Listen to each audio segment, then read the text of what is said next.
ضلع جیکباباد سے ہمارے نمائندے میٹرو نیوز کے divisional bureau chief Salman Ali جمالی کی رپورٹ کے مطابق سول اسپتال جیکباباد کی خواتین ڈاکٹرز کا وفد ڈپٹی کمشنر سے ملاقات، مسائل کے فوری حل کی یقین دہانی۔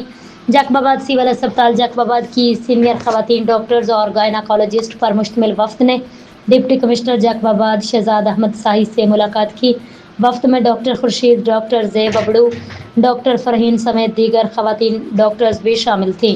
ملاقات کے دوران خواتین ڈاکٹرز نے انہیں درپیش انتظامی، پیشہ ورانہ اور سہولیات سے متعلق مسائل سے ڈپٹی کمشنر کو آگاہ کیا۔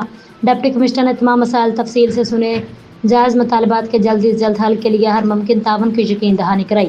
اس موقع پر ڈپٹی کمشنر شہزاد احمد ساہی نے ہدایت کی خواتین ڈاکٹرز کی نمائندگی کے لیے ایک باقاعدہ کمیٹی تشکیل دی جائے گی جو ان کے مسائل، شکایات اور تجاویز متعلقہ حکام تک پہنچائے۔ انہوں نے کہا کمیٹی کے ذریعے پیش کیے جانے والے معاملات کو ترجیحی بنیادوں پر قانون اور ضابطوں کے مطابق حل کیا جائے گا۔